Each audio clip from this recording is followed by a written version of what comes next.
On today's episode of Locked On NHL, is there only one clear choice for the Hart Trophy? I think so.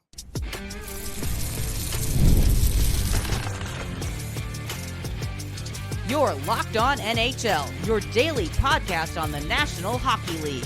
Part of the Locked On Podcast Network, your team every day. What is happening, everybody? Welcome into another episode of Locked On NHL. We are your daily NHL podcast, and we are your team each and every day. And we thank you for making Locked On NHL your first listen each and every day. Make sure you subscribe on YouTube and your favorite podcast platform so you don't miss out on any new episodes throughout the week. Today's episode of Locked On NHL is brought to you by FanDuel. You can start the season with a big return on FanDuel. New customers can place a $5 bet, and you'll get started with $200 in bonus bets if you win or lose your $5 bet. Visit FanDuel.com to get started. On today's episode of Locked On NHL, we'll take a look at the surprising Columbus Blue Jackets and see if they have a chance to stick in the wild card hunt with a bunch of teams that are under 500 right now, if you factor in overtime losses, which we do. So we'll take a look at the wild card fight and how the Blue Jackets have really started to pick up steam after Christmas, going 6-2. We'll also talk about the Hart Trophy race. For me, it's one player. That's it. It's me. I'm the so we'll MVP. it is definitely JD. So we'll talk about that and the contenders and players that we like to factor in. And we are also going to take a look at the Minnesota Wild. Are the Minnesota Wild finally starting to get healthy? We will take a look at that for segment 3 here today. My name is Seth Topal, host of Locked On Wild, joined by JD Young of Locked On Sharks. And JD, the wild card chase in the Eastern Conference is a doozy because the only Yes, team I that love is the only team that's even remotely out of it right now is the Buffalo Sabres. Every other team's within 5 points.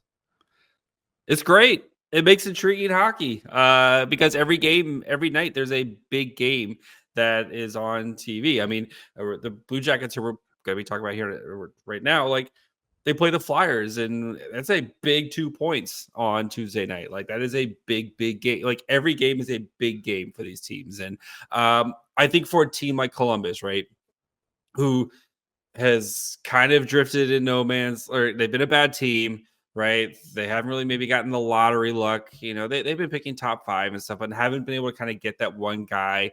Of course, Johnny Gaudreau's unfortunate demise. You're passing this off season, like your best player.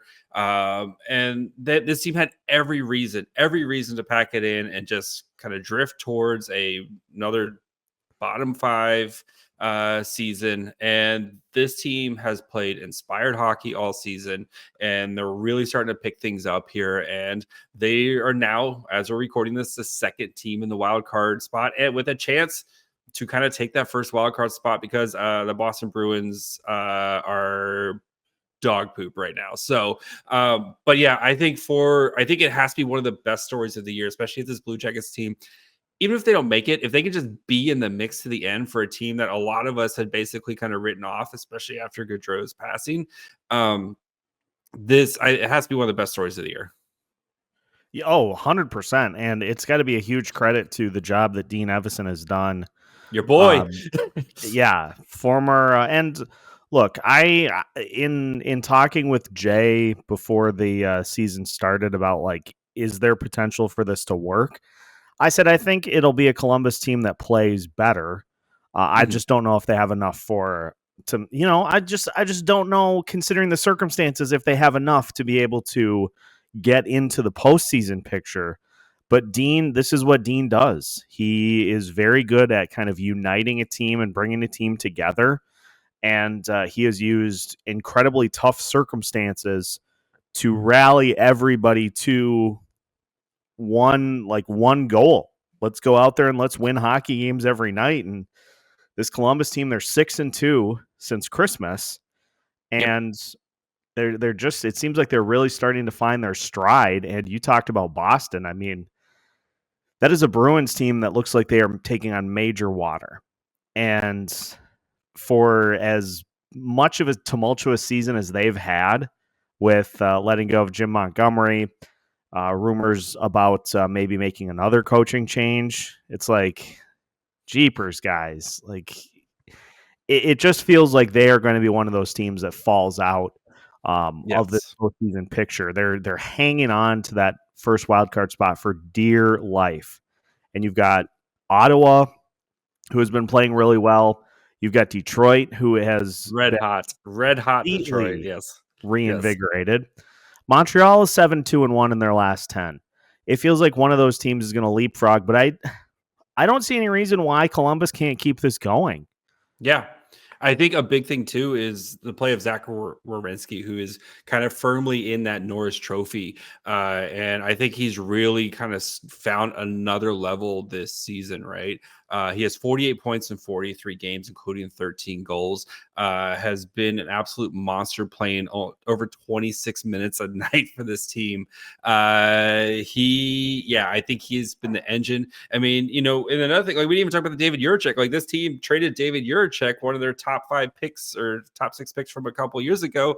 Like this team had every reason to just kind of fall flat, but I think Werenski has really kind of pulled this team together. Boone Jenner, who they're missed a ton, I don't think he's even played a game yet this year.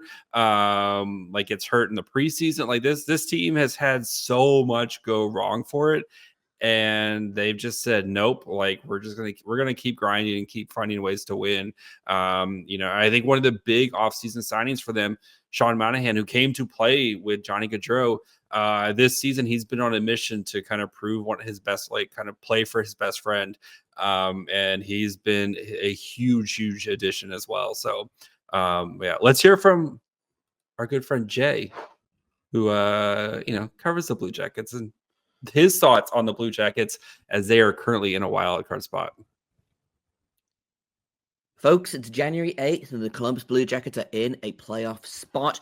Jay Foster, Locked on Blue Jackets here. The Blue Jackets beat the Pittsburgh Penguins in Pittsburgh for the first time since the Obama administration.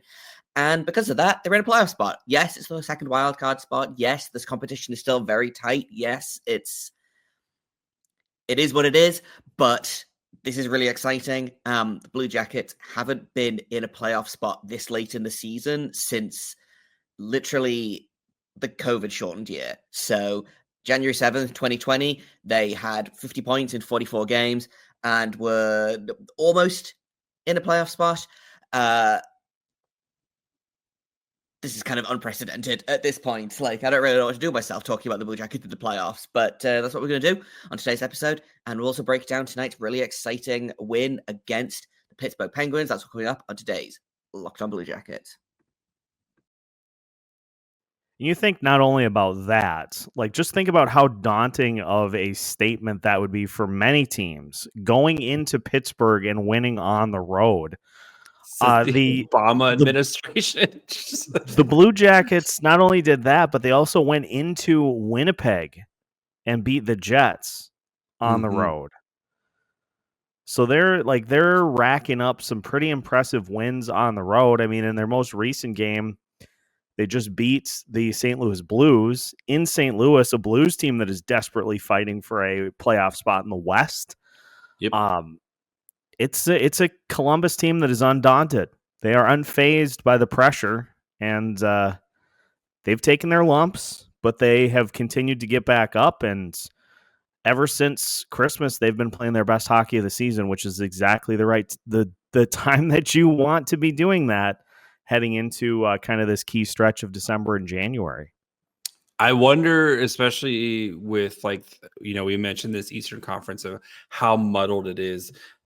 Does Columbus, who, they've been trying to kind of build the right way, right? You get Adam Fantilli, you get Lindstrom, like you've been kind of stocking up this prospect pool, which is one of the better prospect pools in the NHL. Do you maybe cash in this year and try to make a run, especially in the Eastern Conference right now where it is very muddled? And yes, I know the teams that you're going to have to play one of the top teams, whether it's, Florida, Toronto, whoever you play in the first round, but do you kind of go for it? Like, this team has earned the right, I think, especially with some of the guys that on this team, like we talked about with Monahan and Werenski. Like, do you go and try to get a big piece to maybe try to make a run, or maybe try to kind of be that Cinderella team and just ride the good vibes? I think so. I think if there were teams that were running away from it, maybe you don't go into it as much. But it's incredibly wide open in the East. The Washington Capitals are the team on top right now, but all of those teams in the Eastern Conference, they're about 10, 11, 12 games over 500. Nobody is really pushed to the top of the pile. There are dangerous teams for sure, but I think especially just to give yourself some distance over those wild card teams and to kind of energize everybody. Like, hey, we are going for it this year. I think it makes a ton of sense for Columbus to try to add something at the deadline, to try to maybe open their window a little bit earlier than they thought possible. And for a Columbus team that has, they've been down for a few seasons in a row, absolutely nothing to lose if they go for it and it doesn't work out. Yeah. Looking ahead, the end of the season schedule is so great for that. Like, it's going to be huge. They play from March 29th through the end of the season. They play Ottawa 3 times, including a nice home and home. So that's a massive 6 points right there. You also play Toronto, you play Buffalo, you play Washington twice, you play Philly, who's going to probably still be in it.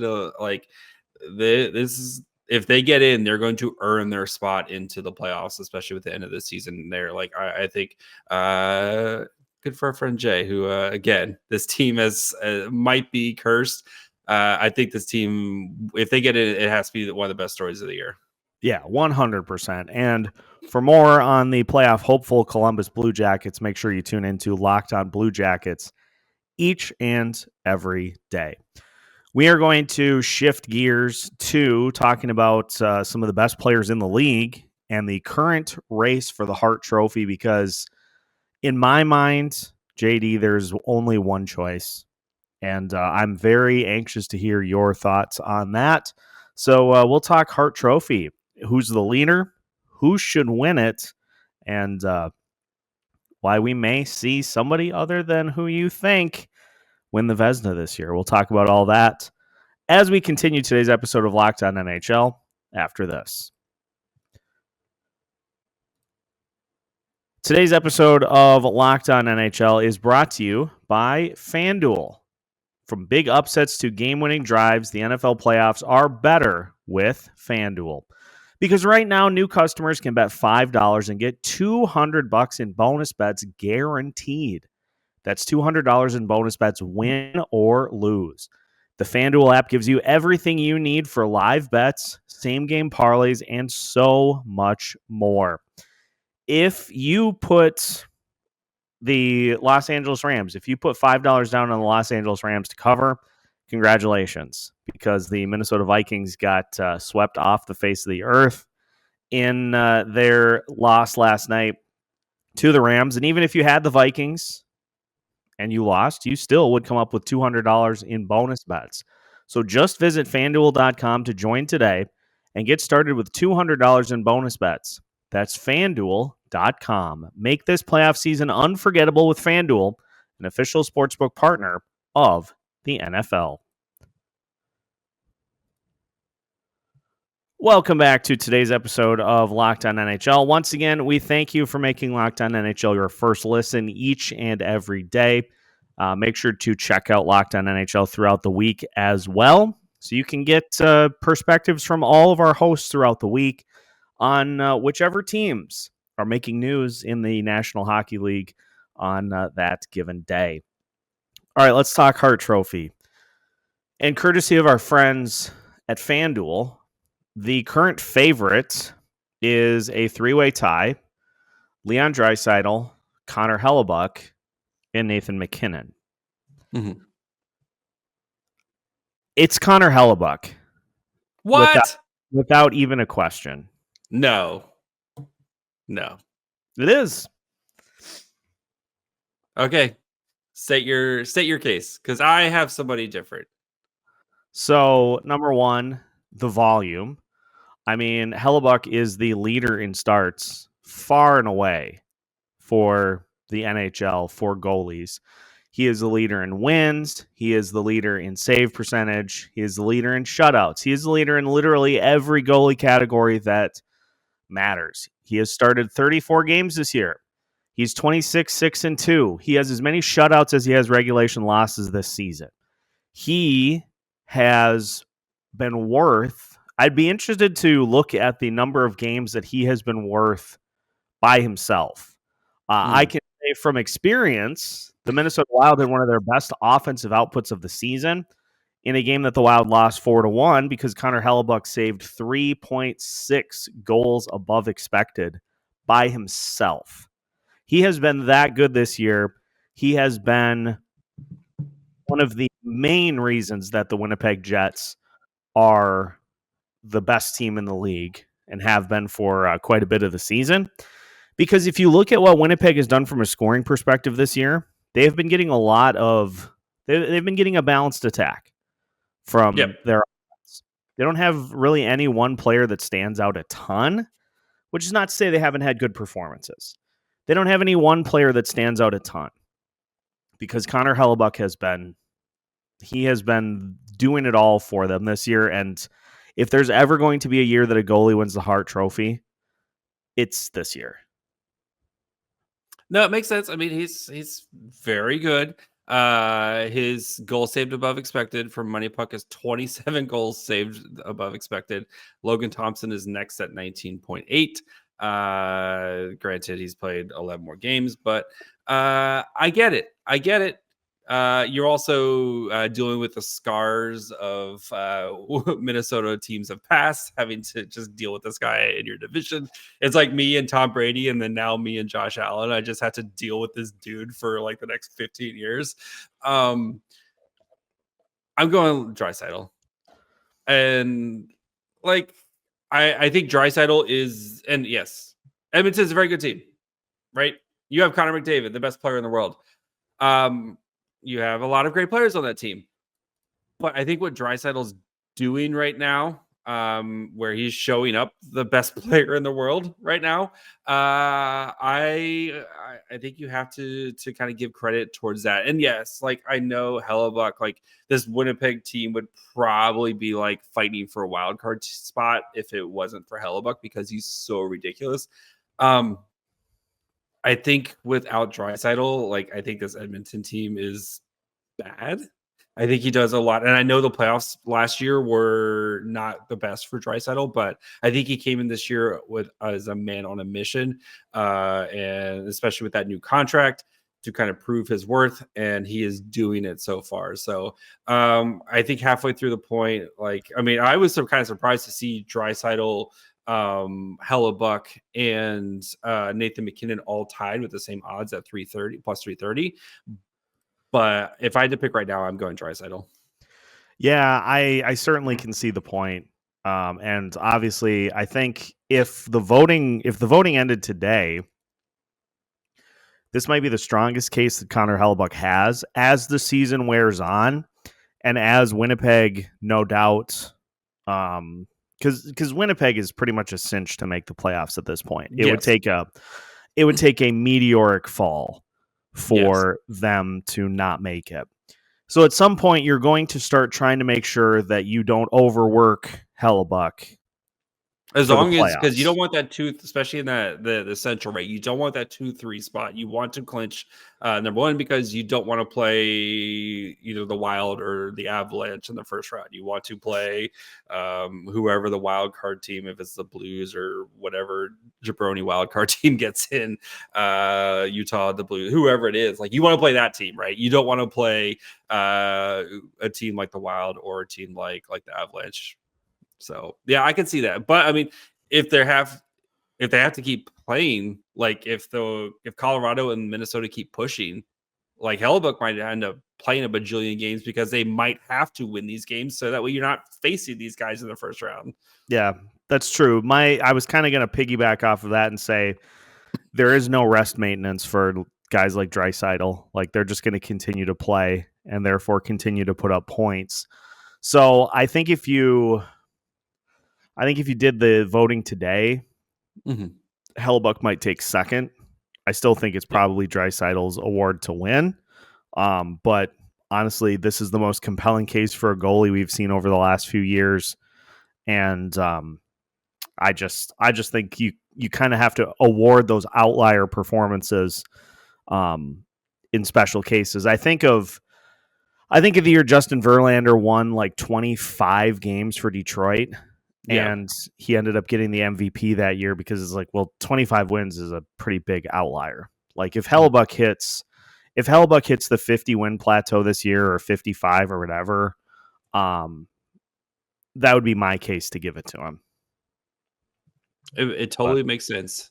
Who, like, of those three guys, not those three guys, but like of some of the other guys, who's a guy that you maybe would keep an eye on here? Just if, again, like the odds, you have McDavid at 380, Kaprizov at plus 500, we'll be talking about here in a minute. Kucherov at plus 1100, like Jack Eichel at plus 3000, who's been on a tear for Vegas, and Vegas is probably going to be the best team in the West. Is there anybody that you would maybe kind of keep an eye on for a strong push here at the end? Definitely the Kirill number, because when he comes back, and we'll talk about this to finish the show, but if he comes back and is at the pace that he was at before he got hurt, he's going to help propel the Wild back to where they were at the start of the season. Yep. And if he goes on a run, he still is capable of hitting those numbers that we thought he would before the injury. So that would be the one that I would keep an eye on, because if the Wild somehow end up as the 1 seed in the West, I think that gives him his best case to win it. It's fair. That's fair, dog. Yeah, Kaprizov is the guy I would, especially if he can slide back into how he started this season, and he's just like especially for a guy who's looking for a big time contract, you could totally see Kaprizov just kind of coming back and kind of taking this at the end, and especially if he does push. The Jack Eichel one, just keep an eye on that one too. He's been playing very well for Vegas. And if Vegas if they end up being the 1 seed, which I think right now they're tied with Winnipeg for the most points, plus they play in a much softer division, like you're going to have a lot of people pushing for Eichel to potentially win this, especially if he can maybe rack up some points here at the end of the season. So, but yeah, I like, right now I got Draisaitl, but like I'm with you on that. Keep an eye on Kaprizov here at the end to have a big second half. We'll find out who ends up hoisting the trophy, and the one thing that we can both agree on is you do not want to win that President's Cup trophy, if I could talk.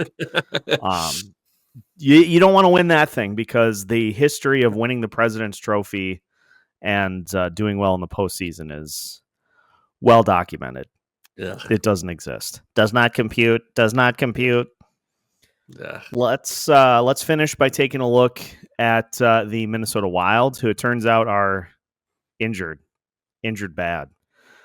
Is there any chance that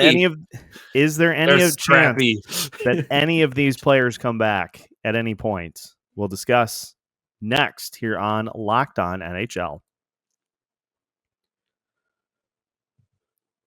Did Rocket Money help you find any subscriptions you forgot about, or that you thought you were paying for twice? It definitely helped me. My wife downloaded it, looked at our finances, and realized we had some subscriptions that we just totally forgot about, because you forget about those things. With Rocket Money, it made it easy to track them all down. It's like having a personal assistant for your finances. Rocket Money is a personal finance app that helps you find and cancel your unwanted subscriptions, monitors your spending, and lowers your bills so you can grow your savings. It brings everything together in one place, whether it's subscriptions, your spending habits, or even the goals you want to hit this year. Rocket Money has over 5 million users and has saved a total of $500 million in canceled subscriptions, saving members up to $740 a year when using the app's premium features. You could totally buy a signed Kim Fowler jersey with that $740. That's what I would do. So cancel your unwanted subscriptions and reach your financial goals faster with Rocket Money. Go to rocketmoney.com/lockedon today. That's rocketmoney.com/lockedon. rocketmoney.com/lockedon. Welcome back to today's episode of Locked On NHL. Once again, we thank you for making Locked On NHL your first listen each and every day. Seth and JD finishing things out, talking about the very injured Minnesota Wild. Although, a hypothetical for you. If I were to tell you that your team would lose for a large stretch of games, a Hart Trophy candidate, and three of your top four defensemen, actually four, one of them came back. Jake Middleton, baby. If I were to tell, and to be fair, Middleton has actually been playing very well this year, so that was a welcome return. But if I were to tell you that you'd lose a Hart Trophy candidate and three of your four top defensemen, as well as a couple of key bottom six rotational guys, and you would still be 12th in the league in points over basically a month and a half, would you take that? Yeah, that's called staying afloat right there. That is a scrappy team. Watch the Wild take on the Sharks Saturday night. In a game where like Sharks kind of dominated possession in this game and shot attempts and stuff like that. But I had to give it to the Wild, who won. Marc-Andre Fleury played freaking outstanding in that game, and he always plays well against the Sharks, except for when there's like 5-minute, penalty kill moments. But anyway, Fleury stood on his head and definitely won that game for the Wild. But the Wild have been kind of playing like, if you're not going to be able to score points, especially without Kaprizov, just keep it close. See if you can take advantage of your opportunities. And they've been getting that from guys like Rossi and Boldy, where that Sharks game was, I think, the epitome of kind of how the Wild have played recently, where it's just like, we're going to kind of muck it up. Maybe you guys will have more shot attempts, but anytime we get a chance, we're going to take advantage of it. And they did, and they won 3-1 in that game. And a game where the Sharks fans kind of felt like you maybe let one go. And I'm looking at basically since December 1st as when the injuries really started to hit hard for the Minnesota Wild. With the exception of the game against probably so we'll say Edmonton, we'll say Florida, and I'll say the Colorado game to an extent, but that was the most egregious injury game of the season. All those games have been close. I mean, you've got blowout-looking scores, like the game against Winnipeg 5-0. That was close into the third, and then all of a sudden you score a couple of goals to push it out of reach. Yep. The game against the Los Angeles Kings, that was 2-1 with 5 minutes to play in the third period. And all of a sudden you get a couple of empty netters to push it to where it looks out of reach. The Vegas game even, 2-1 with 5 minutes left to play in the third period, and all of a sudden you get a couple of goals to push it out of reach. Yeah, so I would say, considering the circumstances, and you can't not be impressed by going into Washington and into Carolina and coming away with wins in both games. Yeah. So, but it sounds like Kaprizov could be back this weekish, soon.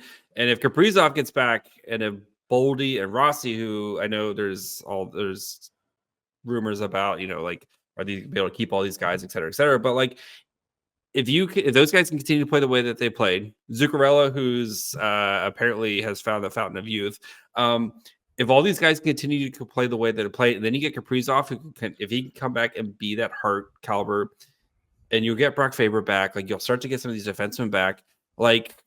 They did what they had to do. They kept afloat while going through all these injuries here, and I think that's what makes this Wild team so scary, is because they did that, right? They prove, if we need to score a bajillion points, cool. We got this guy, Kirill Kaprizov, who's one of the best in the world at scoring a bajillion points. If we need to win 2-1 scrappy games and have Marc-Andre Fleury save 3 goals above expected, cool, we can do that too. And I know Gustafson's kind of hasn't played the best recently, but I still think he can bounce back, and especially when the defense gets healthy.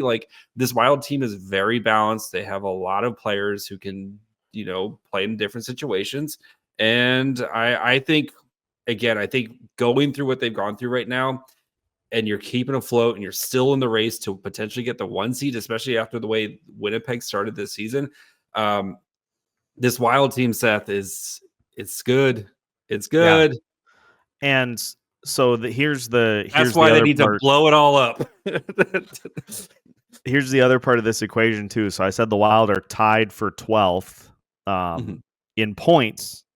Winnipeg is just 3 points ahead of them. So Winnipeg over this entire time, they are 11-6-3 over the last 20 games. So they're 11-9. Hart Trophy winning goalie over there. They can't even get past, move away from the Wild. The only problem is that Dallas is number 2 in the league in points in that span, and Colorado is number 4. They're both tied, I guess. Yeah. But they're only 5 points ahead of the Minnesota Wild in that entire span. So we talk about building up equity, point equity early on in the season. It buys you time if you have stretches where you just lose literally every player that is important. And I will say the Wild fixed what was their biggest weakness last year. The old noggin. The old kind of when the going gets tough, it's time to pack up and go home. Yeah. They fixed that, and they have been much better for it so far this season. So it sounds like there's hope that Kirill could return this week. They said don't rule him out for Wednesday. I would say Saturday's a more realistic target. Brock Faber's working out off the ice to kind of build himself back up. Jonas Brodin's going to be a while, but Jared Spurgeon is aggressively ramping up his skating and working out, so it sounds like his return is getting real close. If you just start to add those guys back into the fold, that's going to be your trade deadline acquisition, is just getting healthy again. That might be your trade deadline acquisition right there. It's just, can we get healthy, guys? That's, once you get those few people back, it's, Houston, we are clear for takeoff. And another first round. No, I'm kidding. I know, play the Stars or the Avs the first round. Just good luck, sir. Yeah. Yeah. Hey, at least we've built up some great Western Conference rivalries with this playoff format. They really need to revamp they need to revamp it. They need to go back to the 1 through 8, like how it used to be, and not I get it, and because that we've had some great moments. Of course, I'm very fond of a certain Game 7 a couple years back that I referenced earlier. That would not have happened if it wasn't for this. But I think though you're not rewarding your really good teams like these 2nd and 3rd seed teams that would have to face each other. I think you get really good first round, and then sometimes the second round there might be a little bit of a fall off because of some of the team, but still. Yeah, that's a discussion for a different day, Seth. So yeah, that's one for another show. But we hope you enjoyed today's playoffs are anyway. So I don't want to talk about playoffs after what I witnessed. I just assume the season ends at mid-April, and then we're talking draft, baby. That's the only thing that matters. Why are you guys still talking about games? I know the draft, guys. Are you on NHL 25 or something? What are we doing? I'll leave all the playoffs for the teams that win in the playoffs after what I saw. Go to the playoffs, yes. Yeah. After what I saw from the Vikings. But anyway, that's another show. Thank you, everybody, for tuning in to tonight's episode of Locked On NHL. Once again, we thank you for making Locked On NHL your first listen each and every day. Make sure to subscribe and hit the like button before you head out so you don't miss out on any new episodes throughout the week. We've got new episodes for you every Monday through Friday as part of the Locked On Podcast Network.